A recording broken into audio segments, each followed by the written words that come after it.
Welcome to the Carnivore Cast, a podcast focused on the carnivore diet and lifestyle, with practical advice from successful carnivores, citizen scientists, and top researchers. I'm your host, Scott Meslinski, and I'm here to speak with experts and experienced carnivores to get answers to your biggest and meatiest questions while helping you live your best life as a carnivore. I'm thrilled to have today's guest on the show. He's incredibly smart and a strong voice in the carnivore community. His name is Travis Statham. Travis is a moderator on Reddit's r/keto science and r/zero carb, as well as the World Carnivore Tribe on Facebook. He's contributed immense amounts of energy and time to documenting research and answering questions on those pages and engaging the community. Travis was also recently on Good Morning America as a carnivore, and he can be found on Twitter at Travis Statham, Travis_Statham, yeah. And where he also posts his carnivore paperly newsletter. Welcome to the show, Travis. Thank you, Scott. Thank you for having me on. This is a lot of fun, and I'm excited to be here. Yeah, really appreciate you taking the time. Definitely excited to get into a lot of those topics with you, science, the community, etc. But would love to just start on more of a personal note. What brought you to carnivore? And if you could talk a little bit about your health journey.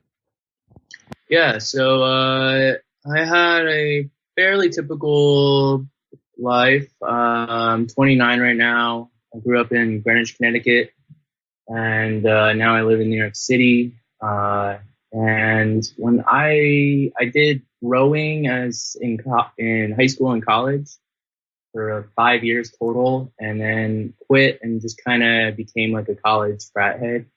Drank a lot of beer and gained a little bit of weight. I was like 175 at the end of college, but a little bit of but I didn't really understand like why I was there. And I didn't know anything about nutrition other than what I had been taught basically in school. So, which was nothing. So I was asking my mom, and she's like, "Oh yeah, I did this Atkins thing. Why don't you read this new book, Good Calories, Bad Calories by Gary Taubes?" So I grabbed it on Kindle and read this thing, and it just knocked my socks off. It was so much information, so well documented, such a vast lie. And I could see exactly why reality was the way it was. It made, it fit into the picture really well. And as I've researched it more, I understood more and more about it. And I was like, this is a really good cohesive theory that changes our entire understanding of what it means to be human. Because we just assume that we're best meant to be omnivores. We really need to be eating as many plants as possible for optimum health, and it just doesn't seem to be true anymore. So over the last 6 years, I did keto. I read more and more books, and eventually I read The Case Against Sugar by Gary Taubes last September, maybe 2 years ago, and I became super interested in carbohydrates and really felt like I needed to do something about it, because sitting on the sidelines just wasn't an option. Like, the science was so clear, and the difference is in health that we can already see when people go on a ketogenic diet. It's just amazing that it's like, why not? And I can do so much, I can accomplish so much good by just participating on social media, cross-posting links on Reddit, documenting kind of like the hidden science that's been churning away at our dogmatic beliefs about nutrition over the last 10 and 15 years. And I'm just like, it's so cool to see. And I know so many interesting areas of research that the ketogenic science community is creating. And it's going to be really interesting over the next 20 years as the entire nutrition world wakes up and realizes, whoa, we can study this. We can put carnivore diets to the test, and we can actually reverse metabolic disease, and we can take people off of medication. It's going to be like, it is like a miracle diet, and no one wants to acknowledge that. except for the people who actually try it out and are getting the results. So it's really cool that I think we can just show information about how it works. We can show the science behind it, anthropology, all these various lines of evidence that provide a cohesive picture that humans are really more carnivores than we are omnivores. And when we adapt our thinking to that idea, people find health like very quickly. Yeah, I think that's a good start. Yeah, that's an excellent way to put it, and a really interesting story. I was also a former lightweight rower for a while, and that came with its health problems. But I absolutely agree. The evidence is clear, and there's so many different angles to approach it: anthropological, testimonials, anecdotal, and even the scientific literature is becoming more and more clear.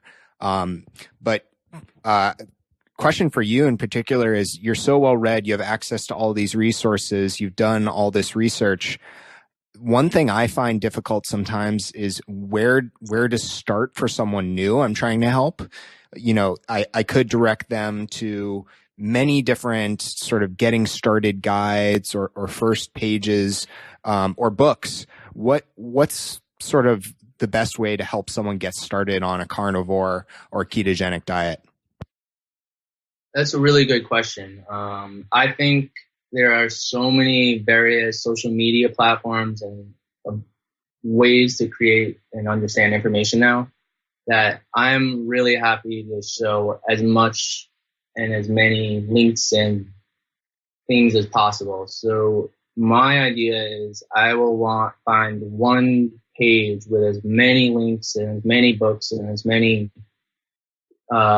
views into the community as possible. So I made this wiki list of like 100 or 150 books that I recommend from every major keto author, doctor, researcher, journalist, and all the YouTube videos and podcasts and blogs that I could think of that are related to this topic. And I think that is like a bit of a information overload. So it's very difficult to say, like, I just want you to go listen to this podcast. Some people have never heard a podcast before, and they'll never listen to your new podcast.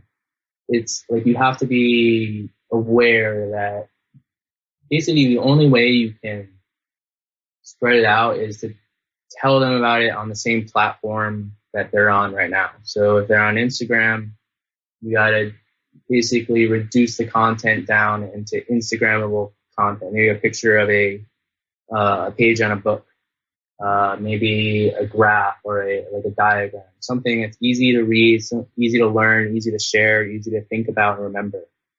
I think these little information tidbits can lead someone to be more curious and read the entire book. It definitely works for me that way.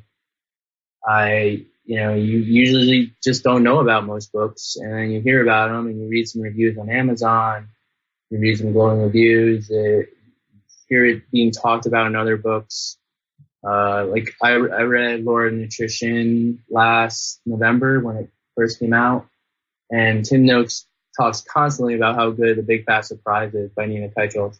So I was like, I hadn't read The Big Fat Surprise because I was just kind of I felt like I knew the topic well enough from Gary Todd's, but then I finally read it because I'm like, it was one of the best books apparently by Tim. That's what Tim Noakes said. So I read it recently over the last week or two, and it was just really phenomenal and really made me feel confident in understanding how fats work, as opposed to just kind of how carbohydrates work, which is what Gary and most of the low carb community focus on.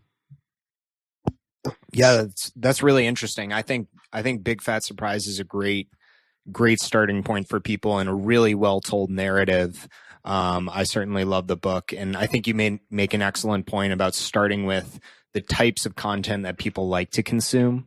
I think that's really important. That's really great where a lot of the work you're doing is across these platforms. So you're able to help people who are consuming content in different ways. I'd love to shift a little bit more to your practical diet. What does a carnivore diet look like for you? So what would you say a day of eating looks like for you? How many pounds of meat are you eating on average? All right. So my daily diet is usually a lunch and a dinner. For lunch, I usually eat out. I work in Manhattan, so I walk around and I buy a bunch of meat. I ask the clerk for just the patties. I have a bunch of burger places I go to. I have some hot gourmet delis. I usually shop around, look for basically the best meat for the buck. I try and maximize the amount of tasty, fatty red meat I can find for the least amount of money. It's just kind of like a fun way to pass the time if you're in Manhattan, because there's so many things to see and walk around in just like a 2-block radius. It's pretty amazing. So I've tried all sorts of amazing meats. Just anytime I have a new job in Manhattan, it's really fun. And because you're maximizing all the meat in the meal, it's really fun. You really get a sense of what the restaurant is about and what kind of value they provide. If they're selling carbs and rice and beans and salads and stuff, this is cheap food that it's not valuable. It's not nutritious to you. There's no reason for you to eat it. And the only reason you're eating it is because they're selling it to you and they're charging a ton of money for it. So I really want so I would like to see more of a movement from fast food and various restaurants to have carnivore options and just understand that we don't want plants, we don't want carbs, we don't want added sugars. We just want nice, tasty, fatty, fresh meat that is safe to eat and delicious, and to just basically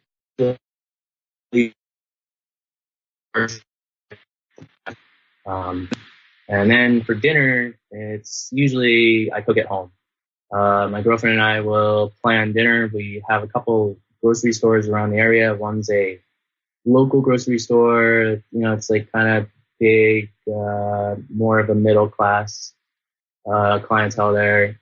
But we go there and get like giant things of ground beef for like $8, like 3.5 pounds of ground beef. We might get sausages. We might get a pork shoulder and put it in the crock pot. We might do corned beef. I have a corned beef in the freezer right now. It's 4.5 pounds and 24 ounces. Or it's like 4.5 pounds. So it should be enough for 2 or 3 nights of meals. It's really easy to make. You just pop it in before you go to work and come home and the house smells amazing. It's an incredible dinner. We always try and have ground beef on hand so we can make burgers anytime we're hungry.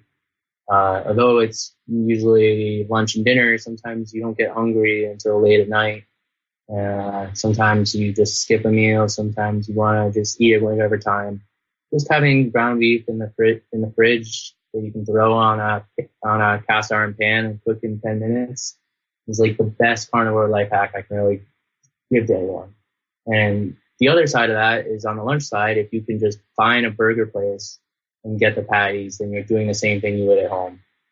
You're maximizing your money for like the available meat that you can find, and it's just like the best way to kind of stay cost conscious as you do this diet. If you could spend as much money as you want, like there are so many delicious meats out there. Have fun, like get pork, like thick pork Berkshire chops, get grass-fed ribeyes, get try all the different parts of the animal.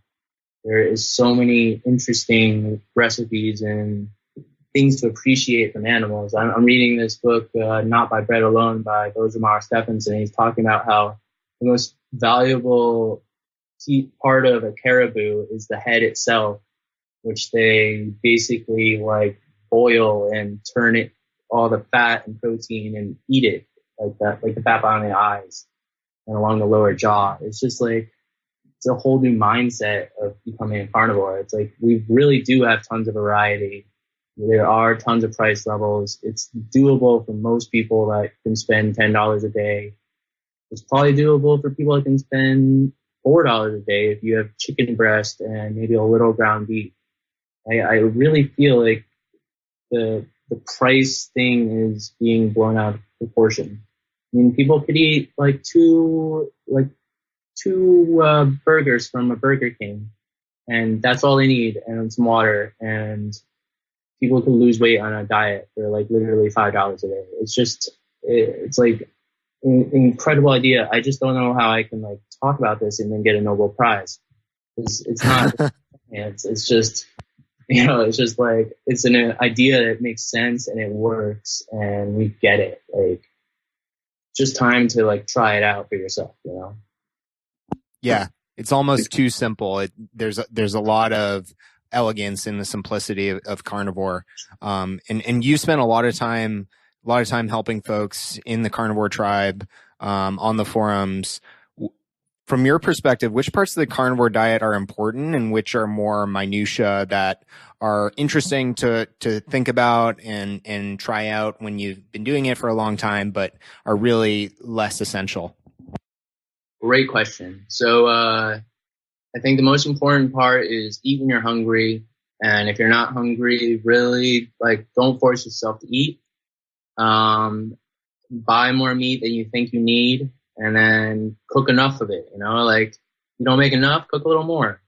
It's okay. Like you don't have to be guilty anymore that you're eating too much meat. And I think a lot of people are like, they're just shocked. They like can't believe it. They think it's like a sin or like a violation of like the health code or something.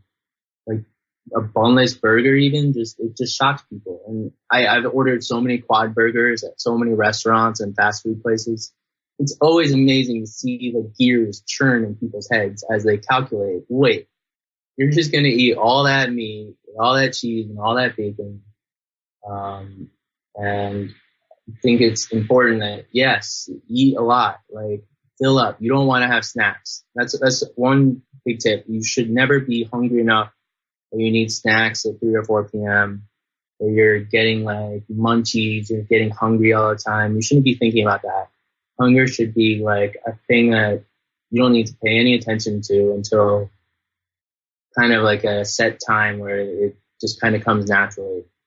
You just kind of feel like you need some protein, like a little, like a refill of your batteries. It's not really like you're desperate for energy. You shouldn't feel like you're dying and you need like some adrenaline to be pumped into you. That's the sugar feeling. That's what years of pumping ourselves with sugar did to us. It destroyed us, and we're just finally coming to terms that that's what's been going on. So let's see other parts of your question. I think it's fine to eat eggs, but I just think it's also important that you know that eggs can be allergic. So look up like the autoimmune protocol and see if you're allergic to the proteins in eggs. Sometimes there's histamines. I don't know. The nice thing about this diet is we're basically saying you can live off of ground beef and water alone.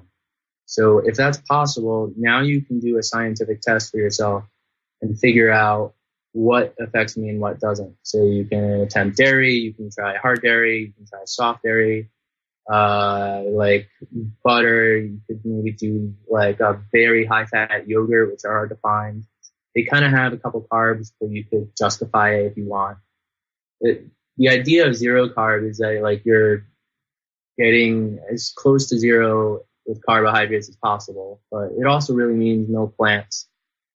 So you could say that yogurt and even milk is zero carb, even though they have carbs. Milk, I really call most of it sugar water. Most of the milk you can buy is just not good for you. I've heard a lot of praise for raw milk, and I'm interested in trying that out. It seems like it has some sketchy history, but it seems to also be an amazing source of saturated fat, and if you can process it, it could be an amazing addition. And then in terms of meats, like what else? Just really trying to keep it simple. Like you're doing an entire lifestyle. You're always going to be thinking about meat now. But you're going to be looking forward to it, and you're going to have energy, and you're going to be happy about your life. And all these things are going to be like a vicious upward cycle of awesomeness, where you're just going to evolve as a person. You're going to realize you had all these dreams and optimistic ideas that are going to resurface again because you're not in pain. You don't have inflammation anymore. Your joint pain is gone. You're losing weight effortlessly. And you're finally waking up to the idea that everything we've been told isn't necessarily true. That we really have to think for ourselves in this world, because although it's nice to rely on someone else's point of view for everything, it really comes down to us to value our own health. And if we don't value our own health, then someone else is going to take advantage of that and exploit us. And I really think that's basically what's happened. We've all been exploited. People have made billions and trillions of dollars and will continue to make many more billions of dollars before we at least make the world acknowledge that it's happening. I think it's easy for us to have a brief conversation and if most people agree with that, but actually making policy out of it, thinking about it in a broad context of, is this okay? Do we want our governments to allow this? Is this how we expect corporate companies to react? I mean, can we really always be pushing for profit and like a very capitalist approach when we're also affecting health and creating other cons in the global system of healthcare politics? Yeah, I think that's a really excellent point. And we've come so far and just become so entrenched in our current economy and the way the system is set up around diabetes, obesity, healthcare, pharmaceuticals, and then ultimately lobbying to government, which creates the policy. It's a very, very tough web to unravel. And I also love that you emphasized, don't undereat meat. Make sure you eat enough when you're hungry, that you don't need to snack. I think that's so essential to people starting out on the carnivore diet. And Travis, how do you feel about organ meats, as well as supplements? Do you think either of those are essential on a carnivore diet? Right now, I'm in such a state of null hypothesis that I don't know what we should really believe. I'm not sure what recommended daily amounts we really should have, considering I now think we're really evolved to be hyper carnivores, and anyone who's on a high carb, mostly plant-based diet is basically going to have some kind of incorrect daily recommended amounts.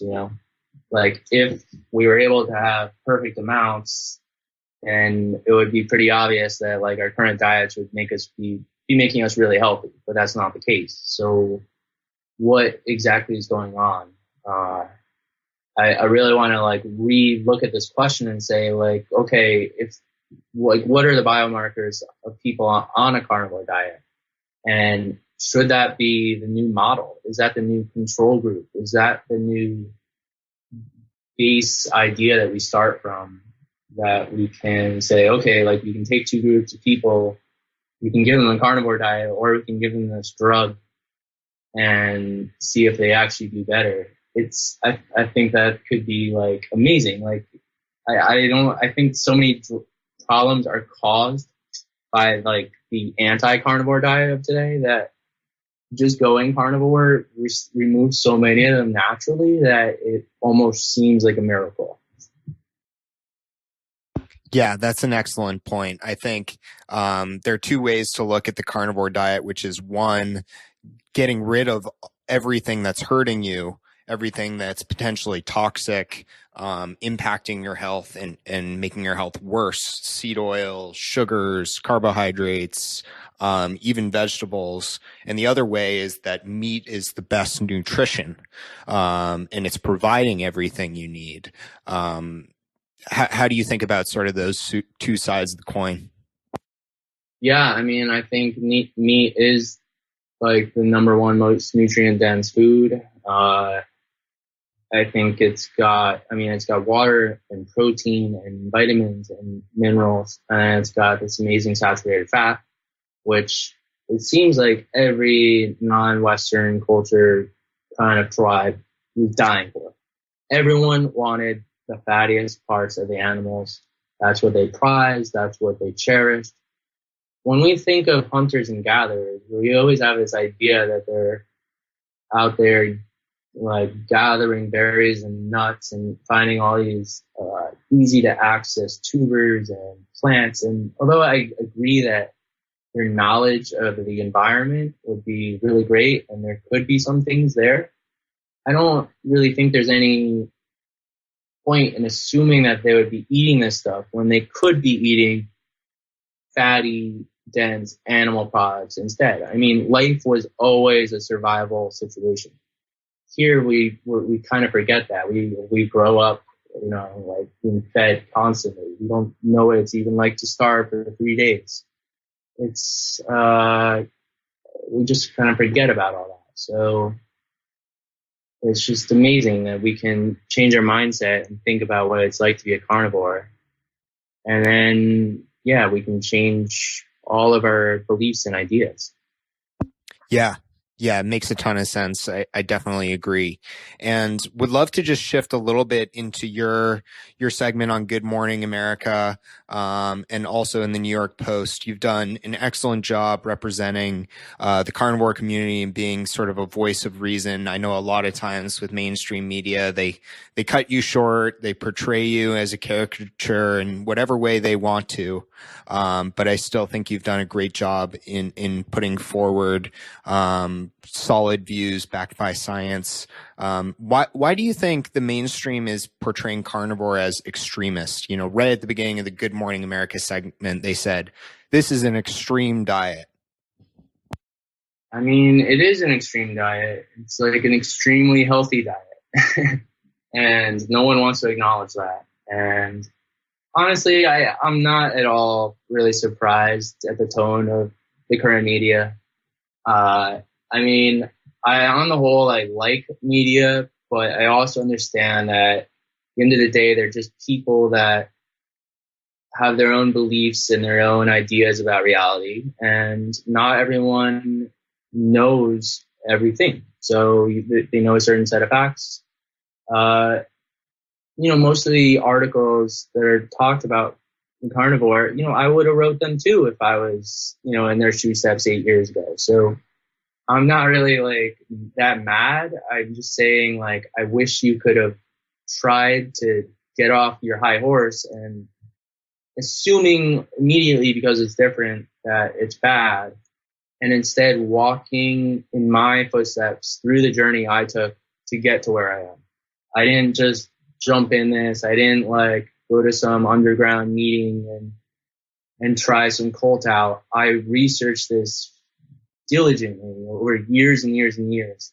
I tried it out on my own. I talked to other people. I told other people about the diet and they lost weight and got healthier.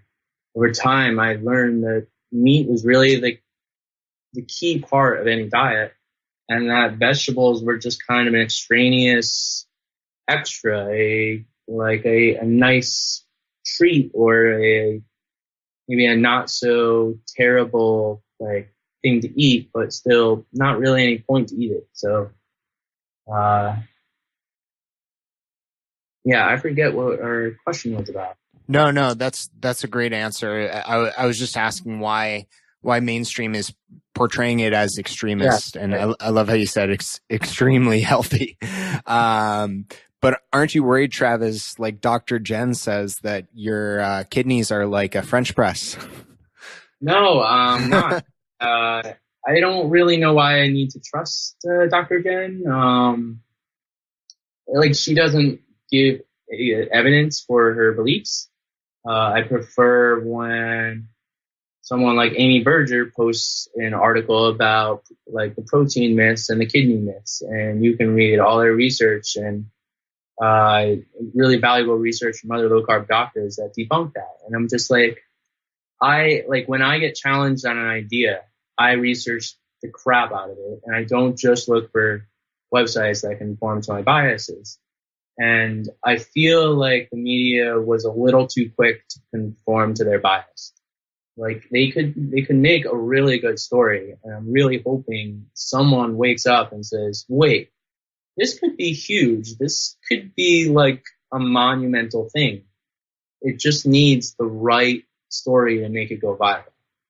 And I'm wondering, who's it going to be? I mean, I don't think Good Morning America is really the right place.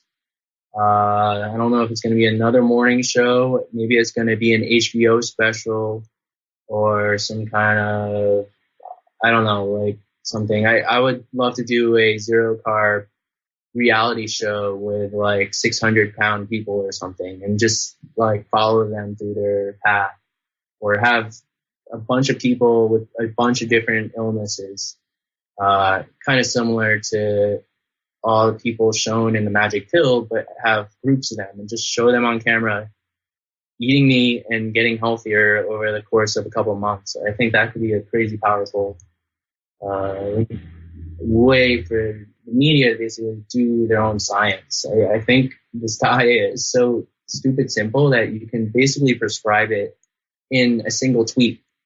You can have a little bit of information, a link to a website, and then links to thousands of ways to get support and help, and YouTube videos and Facebook groups and Reddit groups and lists of science, and like the infinite rabbit hole that no one knows exists. And my main job in life right now that I think is to expose people that the rabbit hole exists. I've created as much content as I can to show the absolute scale of the rabbit hole, lay out the 3D and 4D print of it all, and how the corruption and all this science has kind of culminated in what we now know today. And it's just incredible. I just don't know how it's out. But I also know it took a long time for me to change my beliefs, and I kind of have to give other people the same amount of time to get here. Yeah, that's really interesting. And do you, I personally would love to watch you on, The Biggest Zero Carb Loser, Travis. Yeah. I would watch that show. Do you think that's what the carnivore community needs to evolve? Some mainstream media pickup? Or do you think sort of the grassroots, bottoms up, podcasts and Facebook groups and Reddit communities, and, folks telling each other about it, sharing their stories, is that enough to sort of take this to the next level and reach many more people? Or do you think it requires some sort of grand scale shifts and coverage? It's a good question. I've been wondering, I've been seeing the growth. Another subreddit I help run, R0 Carb, is basically like the biggest Reddit carnivore community. And it's been a very old subreddit, but it's been very little visited. And they just published results of like the change in membership over the last couple of years. And just in the last year, it grew like 40,000 people from 10,000 people. So I think Dr. Sean Dacre's efforts and the introduction of World Carnivore Tribe, which basically is meant to evangelize the diet instead of just talk about it, which I think the other Facebook groups did a really good job of and are incredibly valuable, zeroing in on health and Principia Carnivora, maybe Zero Carb Health, maybe some other ones like other doctors on Facebook and whatnot. There's a lot of different Facebook groups out there. But World Carnivore Tribe is really trying to push the envelope and saying like, oh, I'm trying to push it out. I want it to be like the first step into the world, kind of like I don't think you really accept the idea of it until you like join the group. But I'm amazed at how many people join the group and say they've been doing it for 2 or 3 months already. And they just heard Sean Baker on a podcast and did it on their own, and then realized there would be a Facebook group, and finally looked it up, or finally saw a post by Sean or me or someone else that recommended it.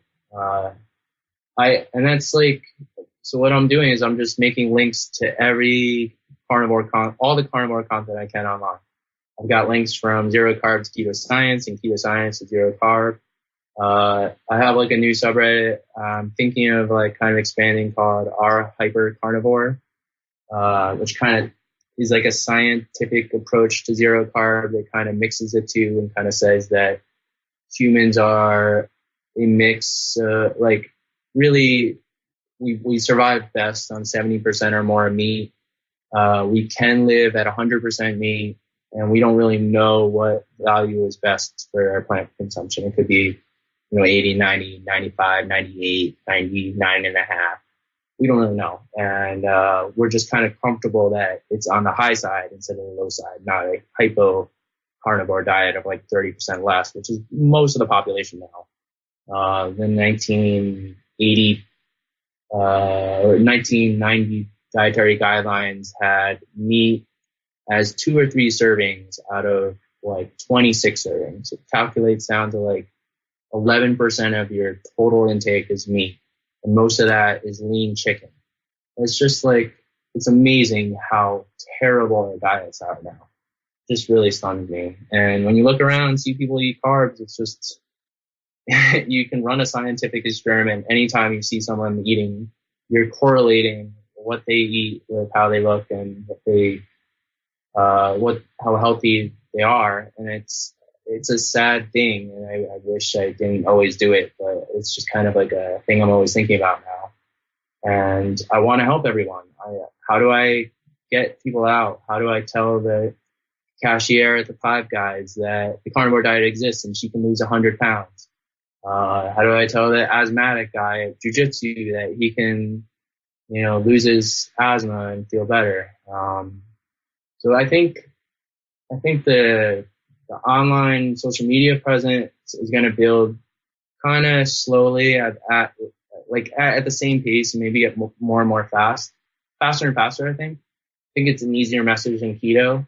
Keto is really like the scientific process, and it's a little too verbose and hard to understand. Whereas you can do carnivore without necessarily understanding keto, and you learn the keto science kind of as you do carnivore. And yeah, I guess we can.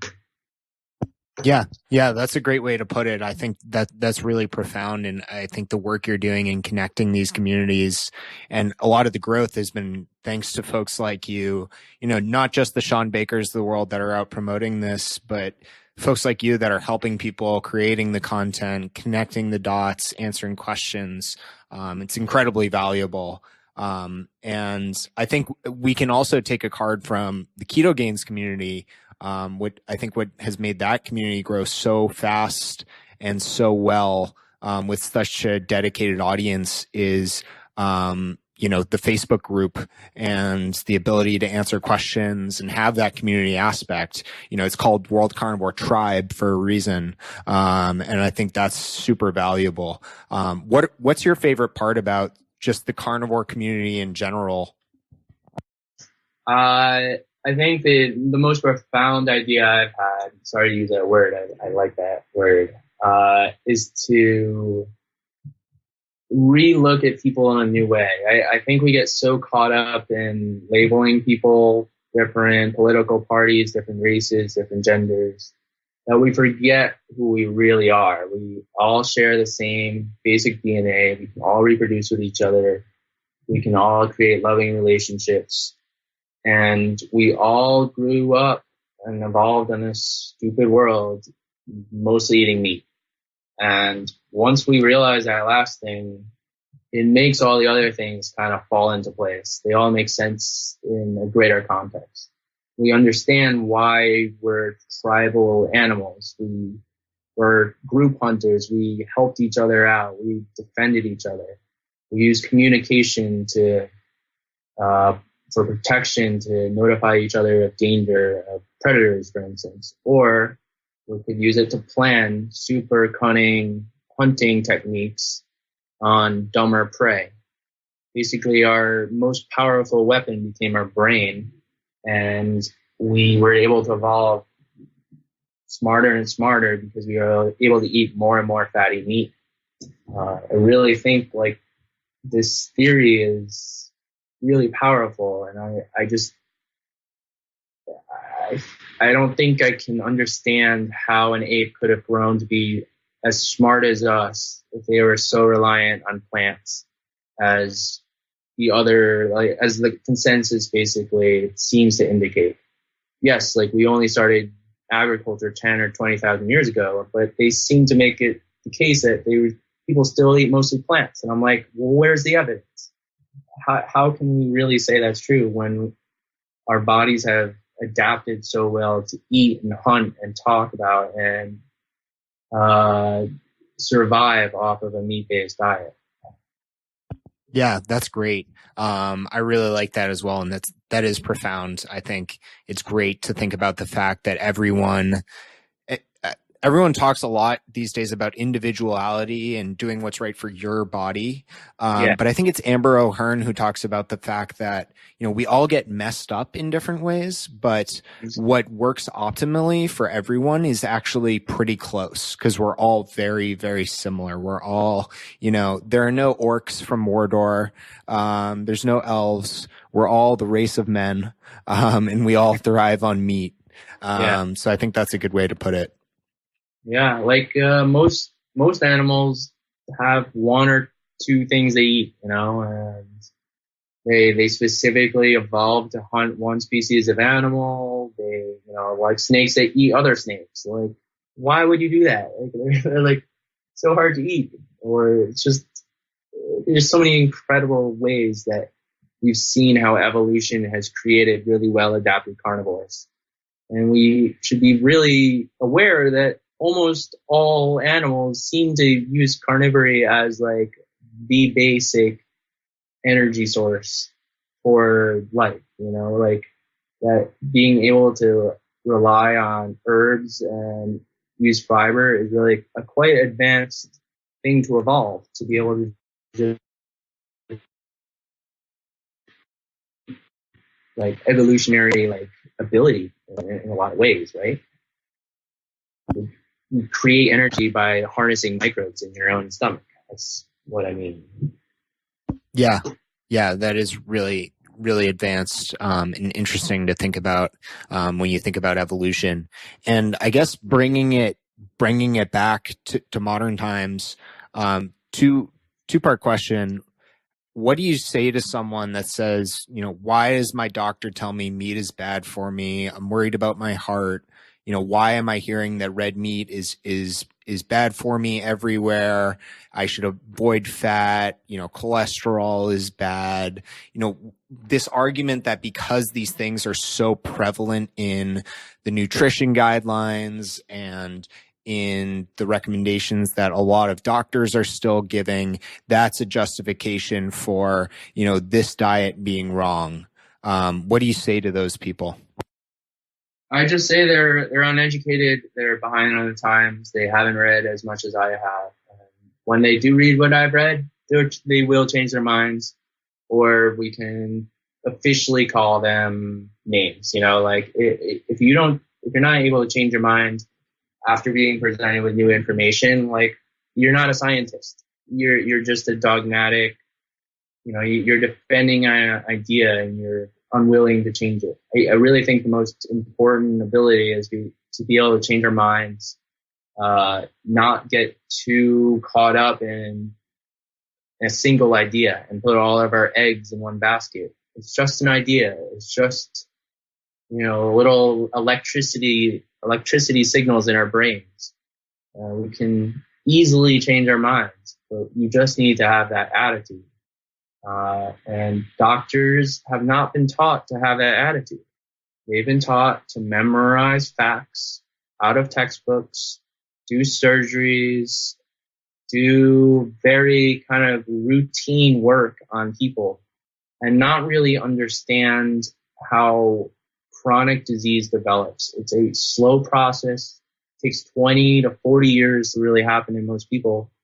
And doctors can't really live with you day to day and give you enough information to change your entire lifestyle. At least, I think they can now, but they didn't know how to give clear information because the information was really confusing. Why would eating less of a product that we've all been eating for hundreds of thousands of years suddenly be bad for us? I think a lot of doctors, like Blake Donaldson back in the 1960s and 50s, were really confused by the current nutrition guidelines. And he was like, I put people on a meat, fat-based diet alone, and they lose weight at 2 to 3 pounds a month. And he documented these 17,000 patients he had. But because it just kind of went against the last 100 years of really, I think the basic idea is that meat is basically a savage food. It's a gross, disgusting, bloody, it's death. It's got bad connotations where we think of our own mortality when we eat it, perhaps. It's a tough thing to cope with as humans. It really affects us. And I think that idea is basically cultivated this vegetarianism, this plant-based ideology that I think it makes sense in the grand scheme of things. It makes sense that people would question really who they are. And then I think that pervaded the culture of America in the first 50 years or so. And then I think one man, Ansel Keys, basically got all the power, put his theory first, put the theory before the facts, and really made it dogma that saturated fat was deadly and that eating red meat was the worst thing you could do. Yeah, he even fabricated data in a way. Yeah, he did. And it's amazing how well Nina's research is as she uncovers basically his absolute inability to be a proper scientist. He really had this theory. He never considered that carbohydrates could be a problem. He never considered sugar. He seemed dead set on the saturated fat idea. Maybe he saw that, there was fat in the blood and fat in the diet and just did that easy connection between the two and committed, the worst mistake in science where you assume a mechanism because it's correlated, and I really think we're going to be suffering from his recommendations for a very long time. I really hope we can change the conversation. It's so strange to me to now see that people are thinking that meat is unhealthy, and meanwhile eating cookies and ice cream and eating all these seed oils that we don't even know what they do to us. There's no science. There's no clinical science. No clinical trials that have determined whether these oils are safe for us over the long term. No idea frying vegetable oils and creating aldehydes is giving us cancer, we think it does in rats. Why wouldn't it also happen in humans? Just the scale of chronic disease that we have now is just jaw-dropping. And I think because we've all kind of grown up in modern America, it's normal to us. But when I go around and hang out with people and everyone has metabolic syndrome, it is just really weird. I am a minority now to have a flat stomach. I'm in the 8%. 92% of the world is over fat now. That is jaw-dropping. So everyone is just used to that now. And that's the new standard. The new normal is to be overweight.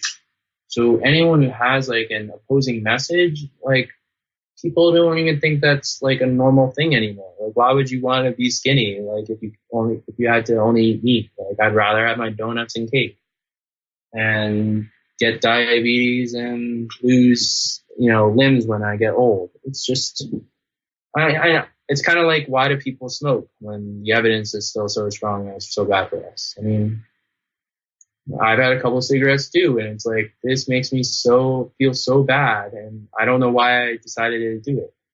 So we need to understand why carbs make us eat compulsively, the same way we need to understand why cigarettes make that happen to us, Yeah, that's a really, really great way to summarize kind of where we are in the current state. And Ansel Keys was a giant impetus for it. But yeah, people are so entrenched in the current state of the nutrition science, quote unquote, if you can call it science. And it's just been this vicious cycle of people trying to confirm existing beliefs, this false hypothesis around heart health and fat, demonizing meat. I think Gary Taubes also does an excellent job, in addition to Nina, of talking about, especially the epidemiological research that's come out of places like Harvard more recently, and how a lot of that is just really bad science. Yes, and because those people in those positions kind of control the field of nutrition these days, they have all the power. And I kind of want to democratize this field of nutrition and step in and say, like, yeah, I know you guys have been epidemiologists at these prestigious universities and done all this work and ran all these trials. What do you have to show for it? Like, you have no good results. All your diets are a failure. Everyone is getting sicker. And now I'm on this diet. I feel amazing, and I understand the science of why it works. Like, you guys can at least try it or see, spend half an hour or 2 hours reading a little bit about it and understanding the science and thinking, like, what if this is true? And I think the cognitive dissonance is going to be really tough to overcome. I think a lot of people have been so brainwashed that meat is bad for us that it's going to be really tough to get people to snap attention. But the good part is meat is delicious. It's really easy to access for most of the first world. It's in almost every restaurant. It's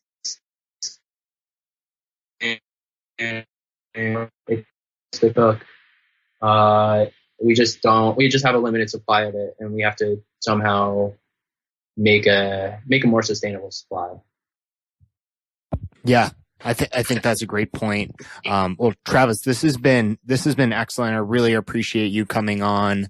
You provided some great food for thought for folks, great information, and also referenced a lot of great resources, both books and experts, as well as the ones that you're creating, and filling out every day. Where can folks find out more about you and the work you're doing? All right, so the vast majority of time I spend on Reddit as user demonocracy. The O's in that username are zeros. I've always been kind of wondering if I should go public, basically, with my Reddit username, because Reddit is like a very interesting place, and there's a lot of groups, and you say a lot of comments across all sorts of different areas, and I always kind of felt like Reddit was best as like an anonymous like website, but I'm kind of becoming more public that I help run Keto Science and Zero Carb, and I don't mind being associated with Reddit. But I'm also on Facebook. I would rather you join World Carnivore Tribe instead of sending me a friend request, because I just got a whole bunch of them on Good Morning America, and I love getting lots of friend requests, but I have to wonder if I want to accept like everyone. But definitely follow me on Twitter. I post constantly on there, Travis_Statham. I take lots of screenshots of pick books I read. I post a lot of the science. I post to Reddit Keto Science. Make a Reddit account. Really, make a Reddit account. It takes 3 seconds. Go to Reddit Keto Science. Subscribe to it. Start commenting. Talk about and read the articles. Summarize it in your own thoughts. I think Reddit is a really amazing platform because it allows commenting and threading, and it has a chronological view of articles, and we can kind of create any content we want. So it's a really good way to document all the science on social media, basically, that's coming out about keto, as well as the actual science in real articles.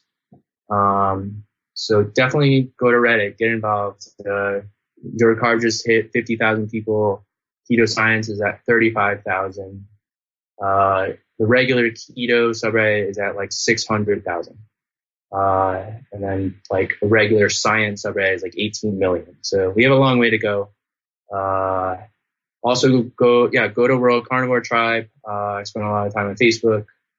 I think it's a really good platform, and I'm also very, public there and posting links and being useful. I've made some artwork and graphics. You feel free to retweet that or put it up online. I really want to just get the information out there. And lastly, I just started a new carnivore Instagram account called House of Carnivores. Been kind of amazed how much interest in diet is on Instagram these days. Usually it seems to be almost 10 times as much as on Twitter. You just check likes on a post or so. And then maybe Reddit is half as popular as Twitter. It's really interesting to see all the ways that the carnivore movement is spreading across social media, and maybe one day I can write a book about understanding that. I've talked to some of the other mods on Principia Carnivora, Michael Friez, and I know a lot of the other people that have kind of helped understand and cultivate the whole movement. And I think we're pretty much ready to go mainstream. I think there's a lot of good leaders, a lot of good experience. And the message is simple enough that we don't need a lot more extra explanation. You can really type in carnivore or zero carb online and get sources and sources and sources. You can go read 100 books. You can fill up your entire Kindle or get 20 books. I got $200 of books from Amazon the other day because I wanted to underline them and really read them and have them on hand and reread them over and over. So do that. I suggest good calories, bad calories, big fat surprise. Fiber menace is really good if you are understanding why vegetables and fiber may not be good. And Eat Rich, Live Long is great by Jeffrey Gerber and Ira Cummins, kind of like a new modern keto science book. It's a nice, general, easy introduction into it. If you have diabetes, the Diabetes Code by Jason Fung is great. And then read Not by Bread Alone by Stephenson. It's just absolutely, the first half is so interesting, and it feels like I've transported back in time to the 1920s when he was doing a all meat diet experiment in New York City for a year, and everyone didn't believe that he could live 3 months. And it's the same attitude. Nothing has changed in 100 years. And we just need to understand, this is our chance to change it. So let's do it. Yeah, that's awesome. Thanks so much, Travis. I'll have links to all of that in the show notes, and really appreciate you coming on today again. Yeah, thank you for having me. This was a lot of fun. I like talking. It's great. I'm a fast typer. I like on my mechanical keyboard, but it is nice to just let the words flow. Yeah, absolutely. Thanks again. Thank you for listening to this episode of the Carnivore Cast. If you enjoyed this episode, please review on iTunes. It really helps us out. And share it with a friend. What questions would you like answered? Or who would you like to hear from in the carnivore research community? You can find me on Twitter, Instagram, and Facebook at Carnivore Cast, or go to carnivorecast.com. You can also email me at info@carnivorecast.com. I'd love to hear from you. Until next time, keep it carnivore.